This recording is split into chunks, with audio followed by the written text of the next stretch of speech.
Hello again everyone, and welcome to the third episode of HotWheel Icon Stories. And in this episode we will be talking about the iconic Honda CRX.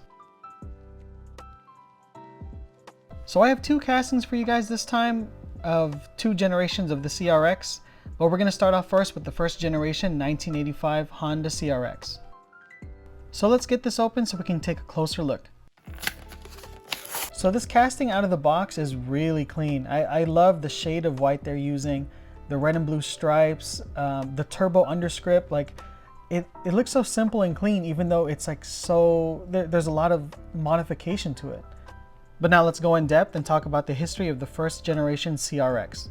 Originally launched as the Honda Ballot Sports CRX in Japan, the CRX was a front-wheel drive sports compact car manufactured between 1983 and 1991. For US consumers, trims ranged from the DX, HF, and the SI. The CRX SI was arguably one of the first truly fun-to-drive front-wheel drive compacts. It was a magical time for a small car enthusiast. On its US release in 1984, the CRX was Motor Trend's Import Car of the Year and also made Car and Drivers Magazine 10 Best list for 1985. With its positive feeling gearbox, the single overhead cam D15A3 in the SI was punching in at 91 horsepower. The CRX was faster than the Volkswagen GTI at the time. In 1984, an unknown tuning company known as Mugen, sound familiar, partnered with Honda to create an SCCA GT4 racing CRX that made 165 horsepower and went on to win multiple championships. The GT4 CRX pretty much retained many of its factory internals like crankshaft, 1mm oversized cylinder liners, and connecting rods that underwent a simple polishing. Other modifications to the engine included ported head, upgraded exhaust manifold, dry sump oil system, and 44 Mikuni side draft carburetors. The GT4 CRX was America's first real taste of what's become a 3-decade-long love affair with Mugen, and has resulted in a number of victories for Honda, and most importantly will always be the company's first automotive racing venture in the United States. But what really sealed the CRX's fateful success was the second generation SI, and which of course we have right here, the second generation 1988 Honda CRX. Let's get this thing some fresh air because I want to see this under the light.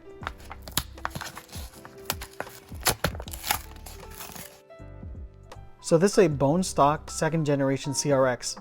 The previous casting that we had, you can tell it was heavily modified, but this is how they come right out the gate. And I think they hit the nail on the head with this casting. I love the red. I think they were able to nail like the actual lines and the curves of the CRX. So let's take a closer look and talk about the second generation CRX. Launched for the 1988 model year and now making use of an engine architecture and geometry that would stand for more than a dozen years. The second generation CRX came with a more sporty look and an even sportier engine. The American version D16A6 single overhead cam motor made 108 horsepower and 100 foot-pound of torque. The second generation CRX also took the title of Motor Trend's Import Car of the Year in 1988 and 1990, Car and Drivers 10 Best list for 1988, and Road & Track's 10 Best Cars of All Time. At this point, the second generation CRX was gaining popularity quickly, especially with the tuner scene, and that is where the CRX cemented its iconic stature. Tuners quickly discovered that it didn't take much to go fast in a CRX, nor did it take much to go even faster in a CRX. I myself have personal experience with this. One of my brother's friends currently owns a second generation CRX with a fully built K24 from an Acura TSX for a full drag setup. And back in high school, one of my best friends and oldest friends now had a 1990 CRX SI, swapped in a dual overhead cam D16A9 non-VTEC motor, which is also known as the ZC in the European market, and it was quick.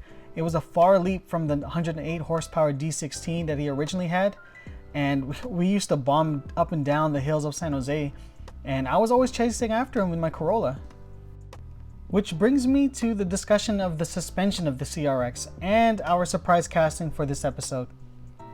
And it's the fourth generation Honda Prelude, a 1998 Honda Prelude. I was hoping to have like a second generation, but apparently Hot Wheels doesn't make that version. But let's get this thing out of the box so you guys can take a closer look. Man, out of the box, I can tell you now that the paint on these are really nice, especially this blue. This blue gives off a lot of the detail, a lot of the angular lines. If you see the older generation Preludes, they're a lot more curvy compared to the fourth generation, how it's all chiseled with the rectangular lines, rectangular taillights, headlights. I really loved this generation. But now you're probably wondering what's the connection between the Prelude and the CRX besides VTEC and being a Honda. The suspension on the second gen CRX was actually adopted from the second generation Prelude. A double wishbone design for the front and independent McPherson struts in the rear, this layout is actually regarded as one of the most capable factory suspension configurations 25 years later. So before we get to the end of the video, here are a couple fun facts about the CRX. Race car driver Randy Post won the IMSA Firestone Firehawk Touring Championship in a CRX and secured his reputation as a front-wheel drive specialist. A CRX was also used to record the first 10-second pass in Honda history, as well as Honda's first 9-second pass. If you ask me, these Honda castings are some of my favorites because not only do they have a deep history, but they definitely remind me of my younger days. So if you guys like this video, please give it a thumbs up, and if you're enjoying the content, please consider subscribing. I'm going to try to release a video every week, and I emphasize trying, so stick around guys. Thank you so much for watching. Bye.